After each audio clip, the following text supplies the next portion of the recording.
नमस्कार दोस्तों, मैं अंकित आपका अपने परिवार ड्रीम एकेडमी में एक बार पुनः स्वागत करता हूँ। हम हिंदी पढ़ रहे हैं या हिंदी उन सभी एग्जाम के लिए महत्वपूर्ण है जिसमें हिंदी एक विषय दिया गया है। स्पेशल हम यूपी पुलिस के लिए पढ़ रहे हैं। हमने दो टॉपिक कवर कर लिए हैं, हिंदी शब्द की उत्पत्ति और वर्णमाला। ये दो टॉपिक हमने कवर कर लिए। आज उसी को आगे बढ़ाते हुए हम अगले टॉपिक पे आते हैं। अगला टॉपिक का नाम है संधि विचार। आइए इसके बारे में हम पढ़ते हैं।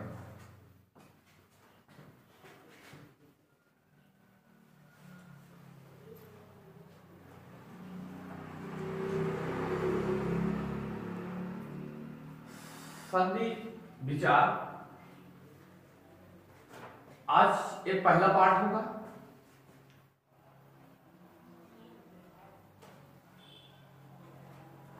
संधि विचार का पार्ट फर्स्ट होगा, उसके बारे में हम चर्चा करेंगे।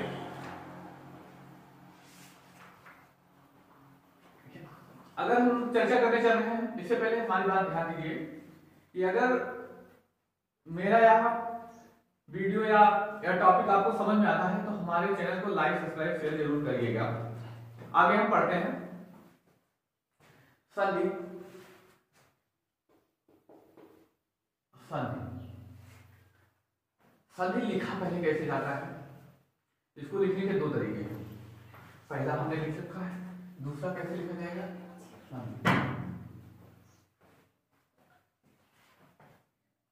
संधि दो तरीके लिखने की चर्चा की हमने। कैसे लिखा जाएगा? दो तरीके हैं लिखने के और दोनों शुद्ध हैं, यानी दोनों सही तरीके लिखे गए हैं। ये दोनों तरीका सही लिखा गया है। आइए बात करते हैं संधि। संधि का निर्माण कैसे हुआ, किन शब्दों के मेल से? तो संधि का निर्माण दो शब्दों से हुआ। कौन कौन से? सम प्लस धी।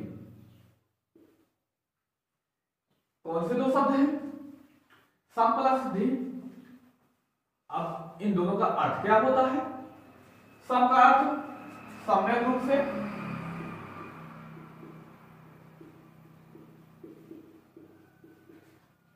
और बात की जाए धी का रूप। धी का अर्थ बुद्धि, या इसे हम ज्ञान भी कह सकते हैं। बुद्धि या ज्ञान से हम पढ़ रहे हैं संधि। संधि किन दो शब्दों के योग से बना है? सम प्लस धी। सम का अर्थ होता है सम्यक रूप से, धी का मतलब होता है बुद्धि या ज्ञान। अगर बात की जाए संधि शब्द का अर्थ,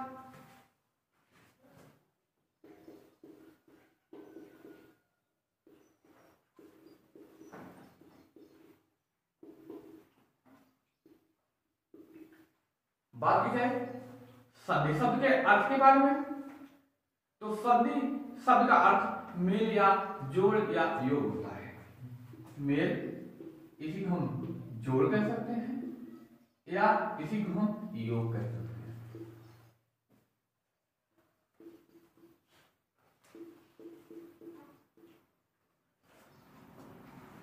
संधि शब्द का अर्थ क्या होगा? मेल, जोड़, योग, ये तीनों होते हैं। तीनों समानार्थी शब्द हैं। अगर बात की जाए संधि, संधि में कौन सी संधि होगी? देखिए, संधि में सम प्लस धी वर्णों का योग हुआ है। इसमें कौन सी संधि होगी? बात करें तो संधि में व्यंजन संधि,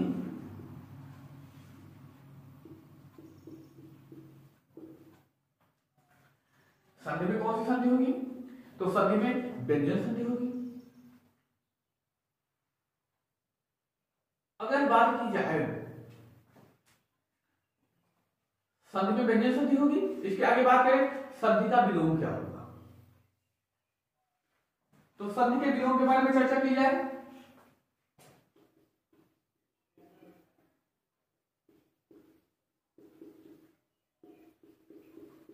संधि का विलोम, संधि का विलोम विग्रह होता है, या हम कह सकते हैं विग्रह कहें या हम विच्छेद कहें।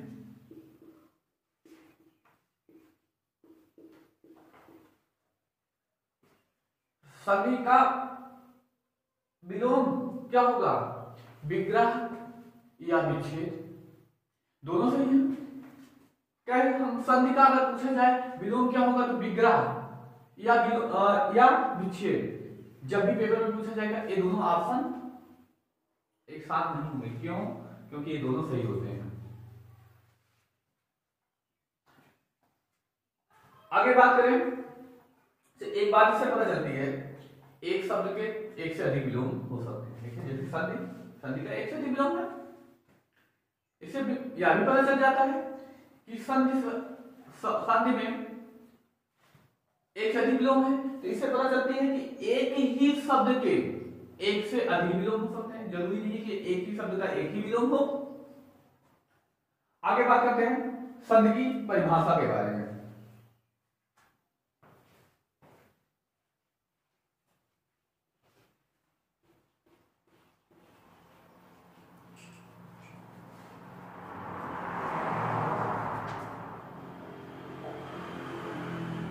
संधि की परिभाषा,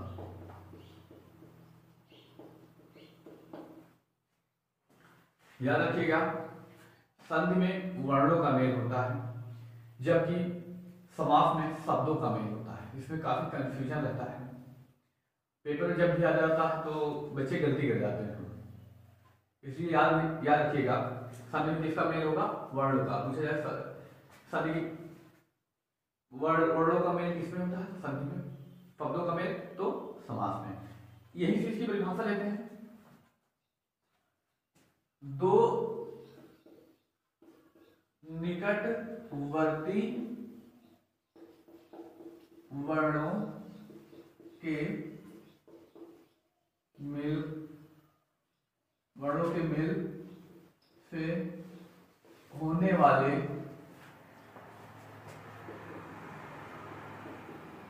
विकार या विकार, इस विकार का अर्थ होता है परिवर्तन।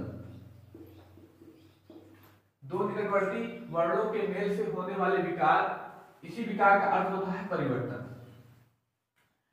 परिवर्तन को संधि कहते हैं।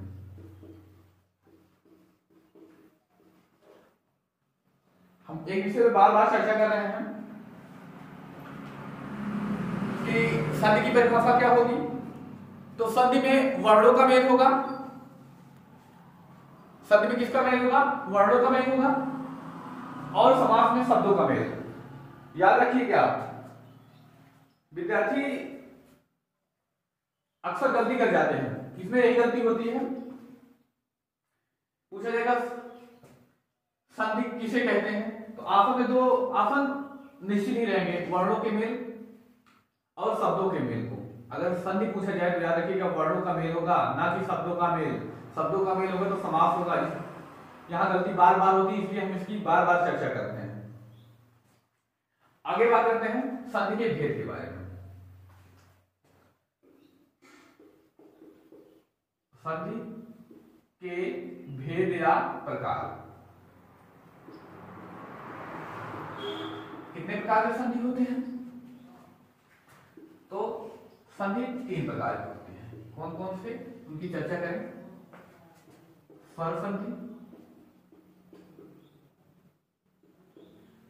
दूसरा व्यंजन संधि, तीसरा विसर्ग संधि।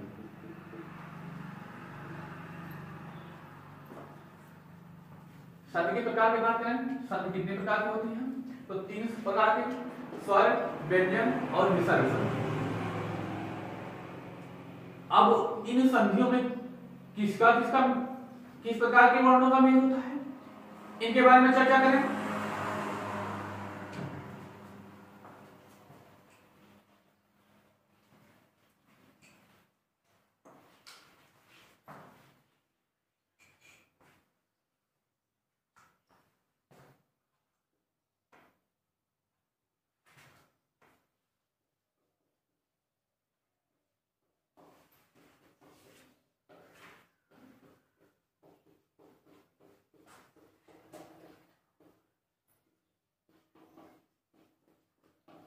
संधि में होने वाले वर्णों के मेल।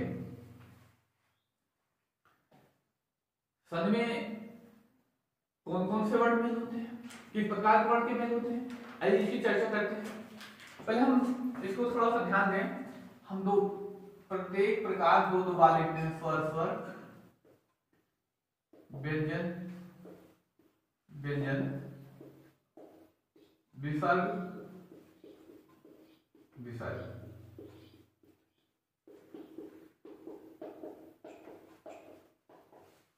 अब इनके बारे में एक एक करके चर्चा करें। एक एक हम लिखते हैं, पहले स्वर, उसके बाद व्यंजन, स्वर व्यंजन स्वर व्यंजन। हमने चर्चा की स्वर पहले दो दो, स्वर स्वर, व्यंजन व्यंजन, विसर्ग विसर्ग। उसके बाद हम एक स्वर एक व्यंजन ऐसे करके लिखते हैं। अब ये कितने प्रकार के हैं?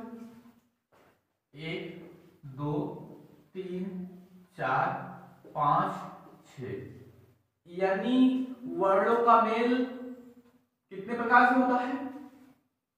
तो 6 प्रकार से। पूछा जाए संधि में वर्णों का मेल कितने प्रकार से होता है, तो कितने प्रकार है? 6 प्रकार। कैसे कैसे हो सकता है? स्वर के साथ स्वर मिल सकते हैं, स्वर के साथ व्यंजन मिल सकते हैं, व्यंजन के साथ स्वर, व्यंजन के साथ व्यंजन, विसर्ग के साथ स्वर, विसर्ग के साथ व्यंजन। इन 6 प्रकार से मिल सकते हैं। अब इन 6 को 3 कैटेगरियों में बांट दिया गया है, 3 भागों में बांट दिया गया। कौन कौन से? पहला एक कौन सा होगा? स्वर। और इन तीनों की बात करें तो एक व्यंजन, एक दो कौन से होंगे? विसर्ग। यानी स्वर संधि, व्यंजन संधि, विसर्ग संधि।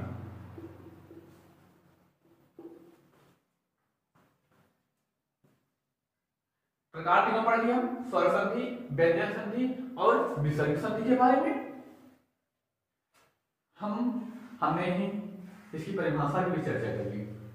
देखिए कैसे। अगर बात करें स्वर की परिभाषा,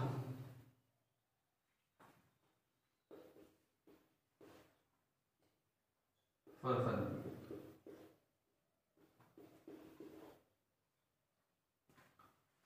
स्वर संधि की परिभाषा की बात करें तो कैसे होगी स्वर संधि की परिभाषा?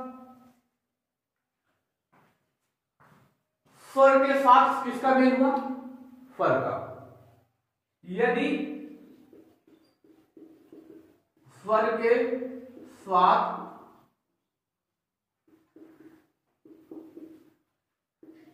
स्वर का मेल हो,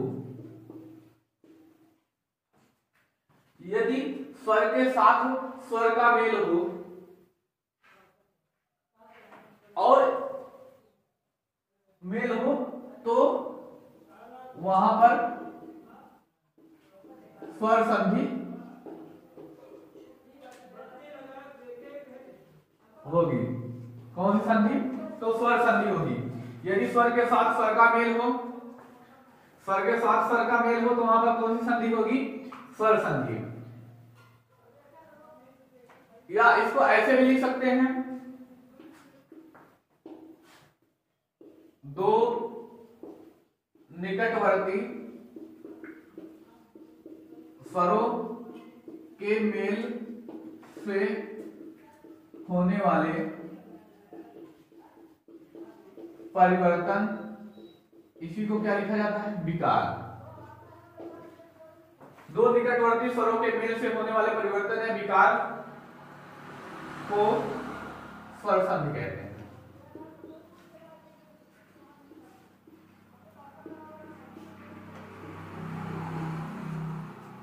स्वर संधि कहते हैं। याद रखिएगा, अगर संधि हो रही है, अगर उसमें वर्ण मिले और उनमें परिवर्तन नहीं हुआ तो वह संधि की श्रेणी में नहीं रखा जाएगा। जैसे समझे, इधर समझते हैं। कुछ एग्जाम्पल से, जैसे है दूध प्लस वाला, अगर इसको जोड़ेंगे तो दूध वाला, या एक बार शब्द सब्जी प्लस वाला, इसको जोड़ा जाएगा तो क्या हो जाएगा सब्जी वाला, या रिक्शा प्लस वाला क्या हो जाएगा रिक्शा वाला। यहां हम देख रहे हैं इनका मेल हुआ, मेल होने के बाद कोई परिवर्तन नहीं हुआ, वैसे लिख दिए गए वाक्य दूध प्लस वाला तो दूध वाला, इसमें कोई परिवर्तन नहीं हुआ। यदि यहां परिवर्तन नहीं हुआ तो यहां संधि नहीं होगी। यानी याद रखिएगा, हमने संधि की परिभाषा बात करते टाइम बताया, दो निकटवर्ती वर्णों के मेल से होने वाले विकार या परिवर्तन को ही संधि कहते हैं। यानी परिवर्तन होगा तभी संधि होगी, याद रखिएगा इस बात के लिए। आगे हम बात करते हैं, हमने चर्चा की संधि की परिभाषा के बारे में। आगे अगली परिभाषा बात करते हैं व्यंजन संधि की परिभाषा के बारे में।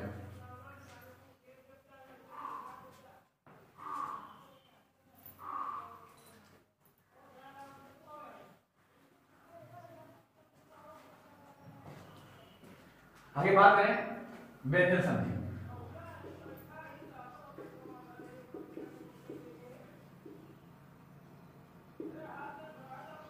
देखिए हम इतनी मेहनत कर रहे हैं, आपको अगर हमारा वीडियो पसंद आ रहा है तो शेयर जरूर करिएगा।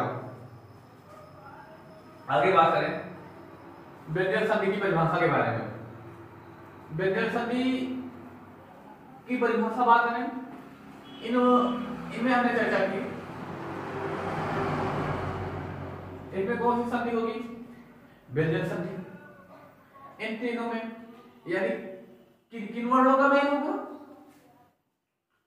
इनकी चर्चा करें तो स्वर के साथ व्यंजन पहली स्थिति, दूसरी स्थिति व्यंजन के साथ स्वर, तीसरी स्थिति व्यंजन के साथ व्यंजन।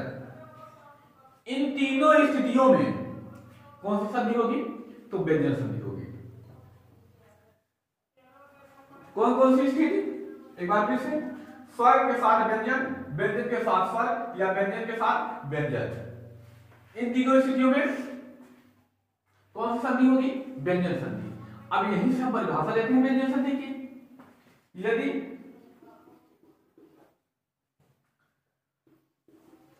स्वर के साथ व्यंजन,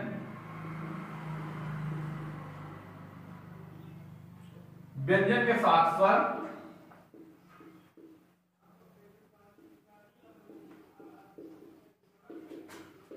व्यंजन के साथ स्वर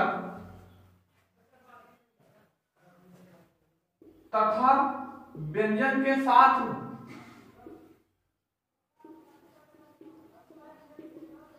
व्यंजन के मेल से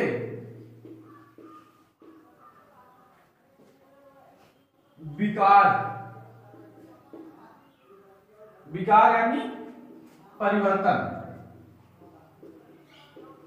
हो तो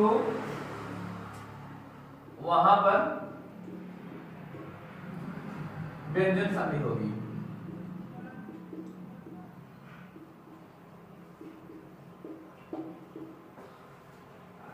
हम बात करते हैं व्यंजन संधि की परिभाषा के बारे में। व्यंजन संधि की परिभाषा क्या होगी, यदि स्वर के साथ व्यंजन, व्यंजन के साथ स्वर तथा व्यंजन के साथ व्यंजन का मेल हो और इनकी वजह से विकार उत्पन्न हो, विकार यानी विकार का समानार्थी शब्द परिवर्तन होता है, तो वहां पर व्यंजन संधि होगी। हमने व्यंजन संधि की परिभाषा के बारे में बात की। आगे हम बात करते हैं विसर्ग संधि के बारे में।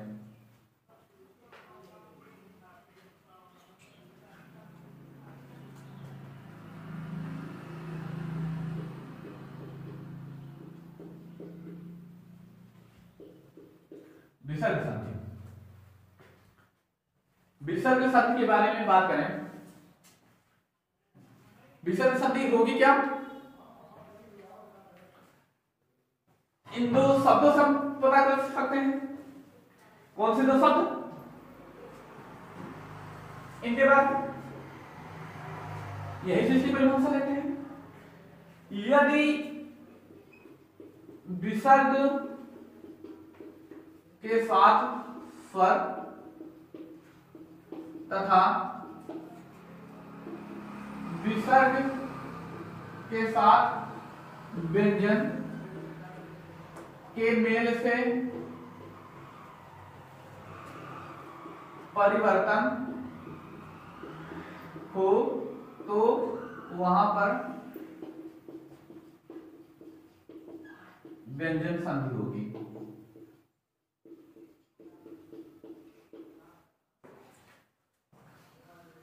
देखिए विसर्ग के साथ स्वर या विसर्ग के साथ व्यंजन, इनके मेल से या इनके योग से परिवर्तन हो या विकार उत्पन्न हो तो वहां पर कौन सी संधि होगी? व्यंजन संधि।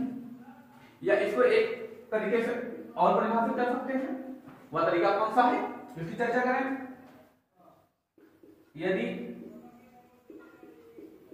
विसर्ग के साथ स्वर या व्यंजन का मेल हो तो वहां पर विसर्ग संधि होगी।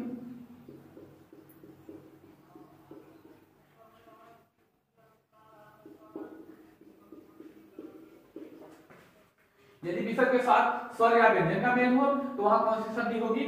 तो विसर्ग संधि होगी। हमने संधि के बारे में चर्चा की, संधि की परिभाषा, संधि के तीनों प्रकार के बारे में चर्चा की। आगे हम पढ़ते हैं।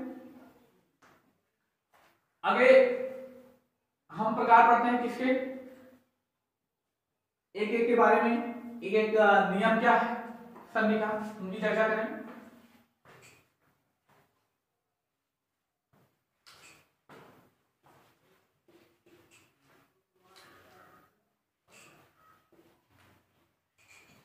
हमने चर्चा की किसकी की? संधि, संधि की परिभाषा एवं उनके प्रकार के बारे में चर्चा की।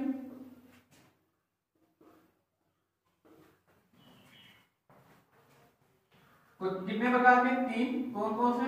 स्वर संधि, दूसरा प्रकार व्यंजन संधि, तीसरा प्रकार विसर्ग संधि।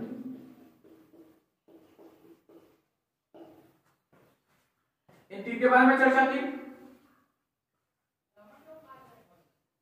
अब हमने इन तीनों के बारे में चर्चा की। आगे हम बात करें तो इनके इनके भी कुछ प्रकार होते हैं, उनके बारे में चर्चा करें। कौन कौन से प्रकार? तो आइए इनके बारे में थोड़ा चर्चा करते हैं। कौन कौन से? स्वर संधि, व्यंजन संधि और विसर्ग संधि। स्वर संधि कितने प्रकार की होती है? तो यह 5 प्रकार की होती है। एक एक की चर्चा करें। पहला कौन? दीर्घ स्वर संधि,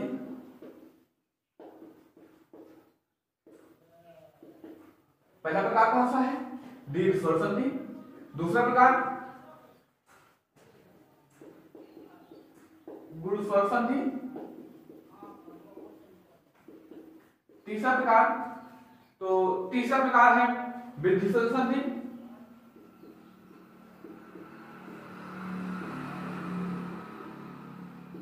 कौन कौन से? दीर्घ स्वर संधि, गुण स्वर संधि, वृद्धि स्वर संधि। उसके बाद अगला प्रकार त्रिगण स्वर संधि।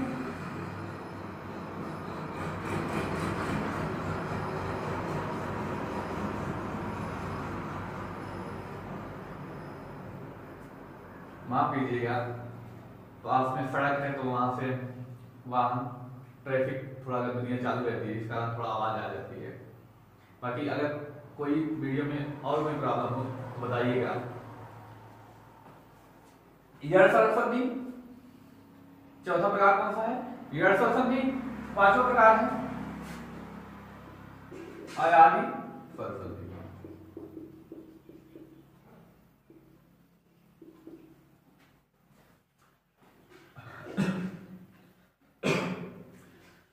संधि कितने प्रकार? 3 प्रकार, स्वर संधि, व्यंजन संधि और विसर्ग संधि। हमने बात की स्वर संधि। स्वर संधि कितने प्रकार की होती है? तो 5 प्रकार की। कौन कौन सी? दीर्घ स्वर संधि, गुरु स्वर संधि, वृद्ध स्वर संधि और गैर स्वर संधि और अयादि स्वर संधि। इनके बारे में हमने चर्चा की। अब देखिए स्वर संधि के तो प्रकार होते हैं, स्वर संधि के प्रकार होते हैं, व्यंजन संधि के कोई प्रकार नहीं होते, इनको हल करने के कुछ नियम होते हैं। इसी प्रकार विसर्ग संधि भी, इनको सॉल्व करने के कुछ नियम होते हैं, इनके प्रकार नहीं होते। आइए अब इन सब के बारे में एक एक करके चर्चा करते हैं।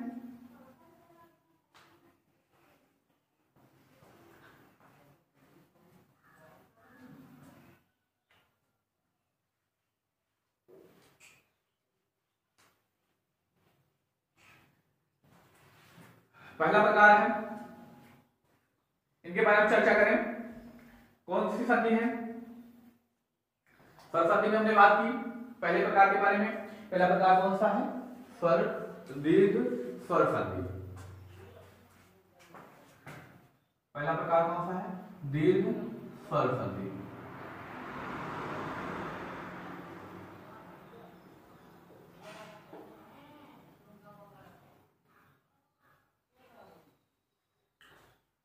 पहला प्रकार कौन सा है? दीर्घ स्वर संधि। पहले इनकी परिभाषा की बात करें। बात की जाए परिभाषा की, यदि ह्रस्व अथवा दीर्घ, ह्रस्व यानी छोटे स्वर, दीर्घ मतलब बड़े स्वर। ह्रस्व या दीर्घ, कौन कौन से ह्रस्व या दीर्घ? आ, ई, उ।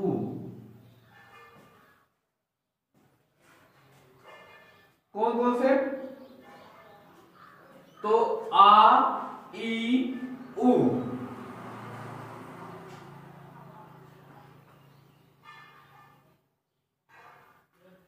आ, ई, उ ह्रस्व या दीर्घ। दीर्घ यानी दीर्घ कौन कौन से? इसके बड़े रूप बड़ा, बड़ी, बड़े के बाद ह्रस्व या दीर्घ, ह्रस्व या दीर्घ, आ, ई, उ। हमने बात की इसके परिभाषा के बारे में। यदि ह्रस्व या दीर्घ आ, ई, उ के बाद ह्रस्व दीर्घ, ह्रस्व या दीर्घ आ, ई, उ आदि स्वर आए,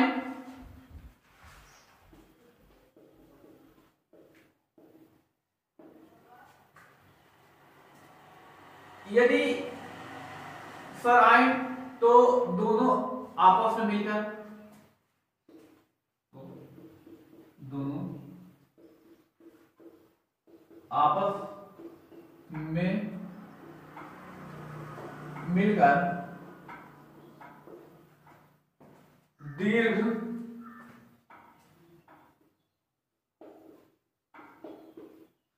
आ, ई, उ हो जाएंगे या हो जाते हैं। दीर्घ स्वर संधि की परिभाषा की बात करें, यदि ह्रस्व या दीर्घ आ, ई, उ के बाद ह्रस्व या दीर्घ आ, ई, उ आदि स्वर आए तो आपस में मिलकर क्या होंगे? एक बड़े यानी ह्रस्व में परिवर्तित हो जाएंगे। अगर परिभाषा नहीं समझ आए थोड़ा ध्यान से समझिए। यदि ह्रस्व आ या दीर्घ आ। इसके बाद ह्रस्व आ या दीर्घ आ आए, जब इनका योग होगा तो ये किसमें परिवर्तित होंगे? ह्रस्व आ। थोड़ा समझ लें, आ के साथ कौन कौन से आ होते हैं? आ के साथ छोटा तब भी बड़ा, आ के साथ बड़ा तब भी बड़ा, बड़ा आ के साथ छोटा तब भी बड़ा, और बड़ा आ के साथ बड़ा कभी भी बड़ा। ऐसी स्थितियों में कौन सी संधि होगी? तो दीर्घ संधि। दूसरा है यदि ह्रस्व ई या बड़ी ई के साथ ह्रस्व या दीर्घ बड़ी ई आ जाए तो इनमें क्या परिवर्तन होगा? दीर्घ ई बन जाएगी। बात करें ई के साथ छोटी ई आए तब भी बड़ी ई के साथ बड़ी ई आए तब भी बड़ी ई के साथ छोटी ई आए तभी भी बड़ी ई, उसके बाद बड़ी ई के साथ बड़ी ई आए तब भी इसका निर्माण होगा बड़ी ई का। तीसरा क्या है? उ या बड़ा उ के साथ उ या बड़ा उ आए तब इससे क्या होगा? परिवर्तन होगा बड़े उ का। कौन कौन सी 3 स्थितियां? 4 स्थितियां ऐसी स्थितियां भी होंगी। उ छोटे उ के साथ आएगा तब भी बड़ा उ, छोटे उ के साथ बड़ा उ आए तब भी बड़ा उ, बड़े उ के साथ छोटा उ आए तब भी बड़ा उ, और बड़े उ के साथ बड़ा उ आए तब भी बड़ा उ।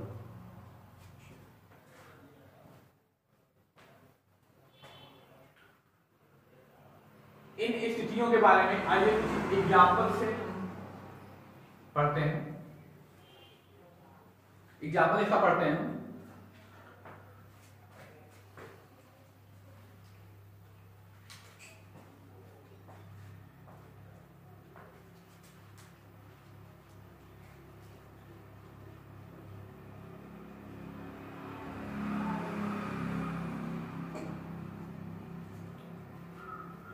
एग्जाम्पल की चर्चा करें।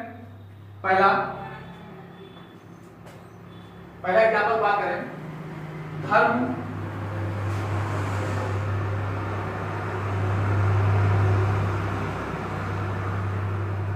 प्लस अर्थ। पहला एग्जाम्पल कौन सा है? धर्म प्लस अर्थ। यानी इनकी बात की जाए तो एक कैसे लिखा जाएगा? धा आधा धा उसके साथ आ।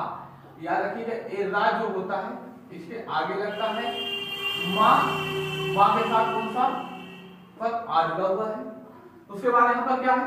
आ, फिर उसके बाद रा, फिर था, फिर उसके बाद आ। थोड़ा सा 2 एग्जाम्पल समझते हैं। देखिए यहाँ पर क्या होगा? माँ के साथ कौन सा है? आ और आ। देखिए छोटा आ में हो रहा है तो यहाँ बनेगा क्या? बड़ा आ। बाकी सारे वैसे उतार लिए जाएंगे। धा, उसके बाद माँ, रा, बड़ा बनेगा तो बड़े आ की मात्रा, उसके बाद था और रा है। या ऐसे समझिए, माँ के साथ कौन सा वर्ण है? इधर लिखते हैं धर्म प्लस अर्थ। क्या हो जाएगा? इसके साथ आ, यहाँ पहला वर्ण आ, इन दोनों के योग से किसका निर्माण होगा? बड़े आ का। धा लिखिए, माँ है, माँ, रा है, इसको लिखे, उसके बाद बड़ा आएगा तो उसकी मात्रा, और था धर्मा। या एक और एग्जाम्पल की बात करें, स्व प्लस अर्थी।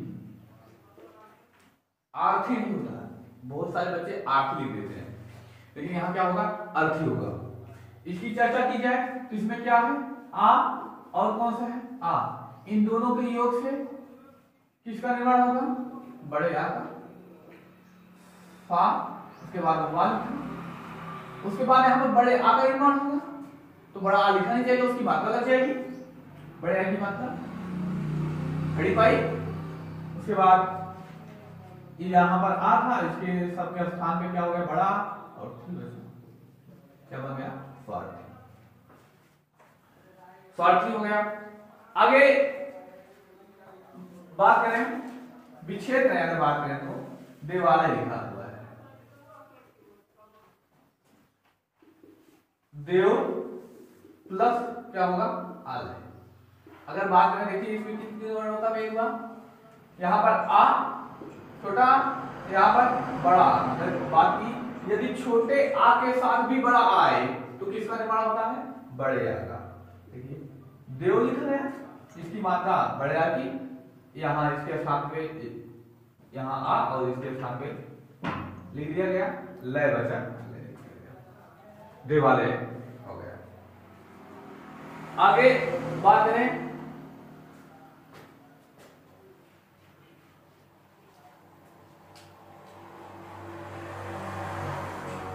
सत्याग्रह।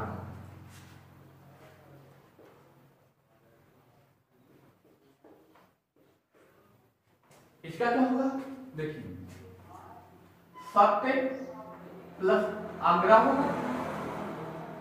अगर इसकी संधि की बात की जाए तो इसमें देखेंगे आ और कौन से वर्ण, बड़े आ,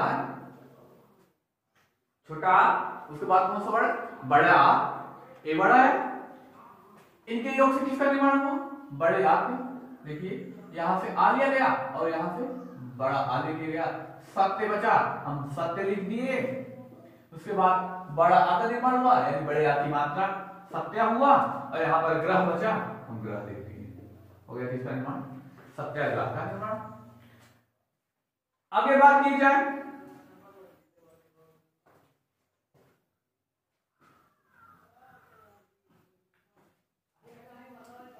परीक्षा प्लस अर्थी। इसकी बात की जाए, इसमें कौन से, बड़ा, बड़ा के बाद क्या है, छोटा, बड़ा, उसके बाद छोटा, यहां पर बड़ा, इसके और इसके स्थान पे क्या बनेगा, बड़ा बन जाएगा। परिश्वचा इसको लिखा, इसके स्थान में बड़ा, थी बचा, क्या बन गया, परीक्षार्थी। इसी प्रकार विद्यार्थी का,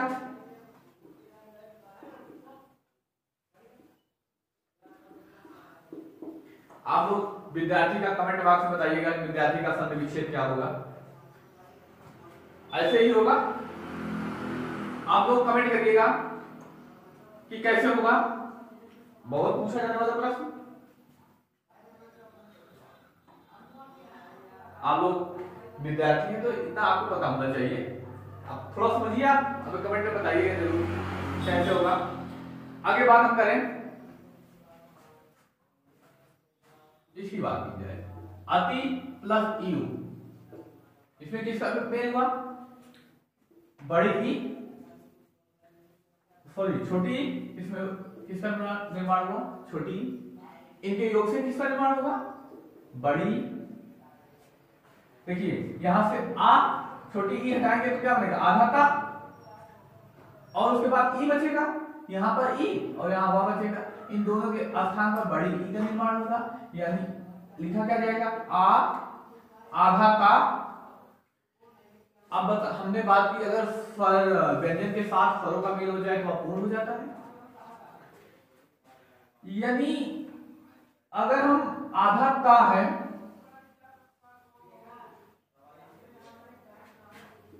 आ, उसके बाद होता क्या, आधा का, उसके बाद यहां ई और ई का निर्माण होगा, बड़ी बनेगी, अति हो जाएगा, वह बचेगा, वह अति। एग्जाम्पल ए भी हो गया।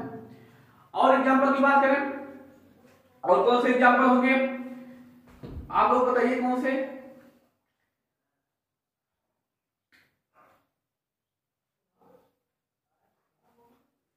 बात की जाए कपि प्लस इंद्र,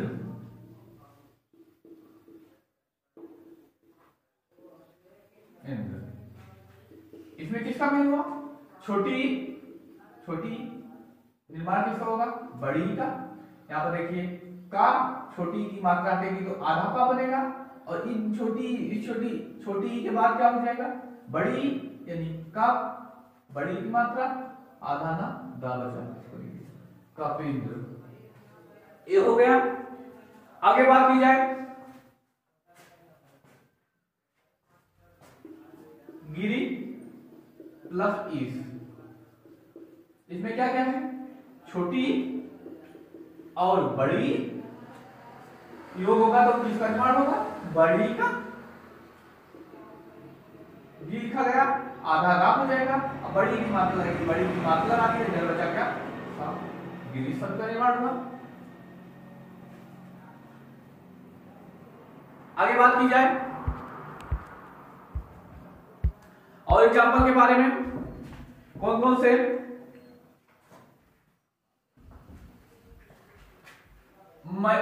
इधर मही प्लस इंद्र,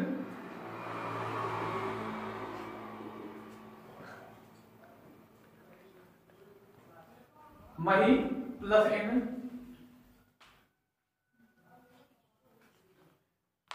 मही प्लस इंद्र, इसमें कौन सी?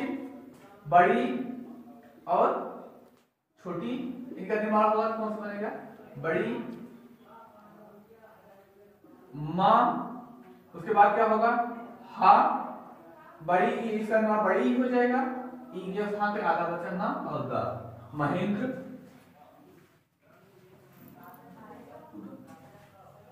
हेलो माइकी, माइकी 45 यार रोज लग रहा है 45 यार मेरे बात खूब। आगे बात करते हैं। अरे वही आगे बात करते हैं और एग्जांपल्स के बारे में बात कर रहे थे। हमने बात की थी रजनी प्लस ईस, इसमें देखेंगे बड़ी ई, उसके बाद बड़ी, इसके योग से क्या बनेगा? रज ना हो जाएगा, आधा ना होगा, लेकिन इसके योग से बड़ी हो जाएगा, रजनीश। रजनीश के बारे में चर्चा की। आगे बात करते हैं इसके आगे किसके बाद? भानु प्लस उदय, इसमें क्या है? छोटा उ भा और ना हो जाएगा, छोटा उ है, इसके योग से क्या बनेगा? बड़ा उ, दय बचा, यानी क्या हो जाएगा? भानु दय। और बात करें लघु प्लस उत्तर, यहां छोटा उ इनके योग से बनेगा क्या? बड़ा उ, ला उत्तर। ऐसे और एग्जाम्पल कौन से? बात करें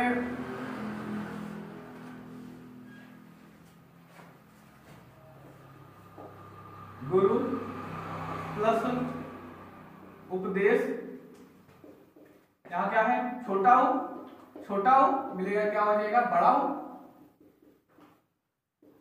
गुरु उपदेश। नहीं, एग्जाम्पल की बात की गुरु उपदेश, और एग्जाम्पल की बात करते हैं वधु प्लस उत्सव, बड़ा उ और छोटा उ बनेगा क्या?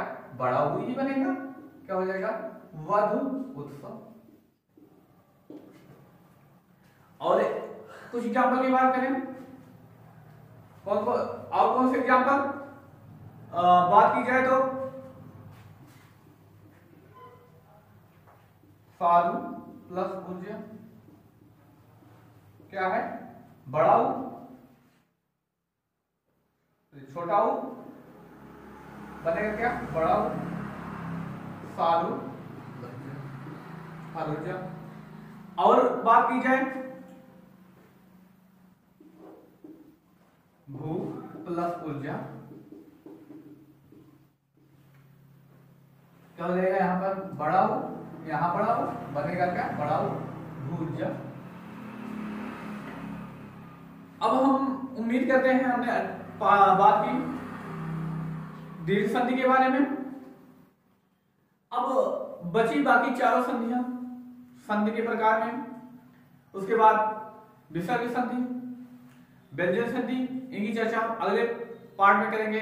अगर हमारा वीडियो आपको पसंद आया हो तो हमारे चैनल को लाइक, सब्सक्राइब, शेयर जरूर कीजिएगा। धन्यवाद।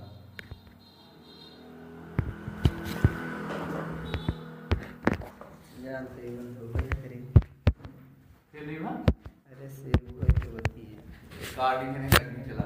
कार्ड लेगा वो? हाँ जुड़ू जेला भाई जोड़ा काटा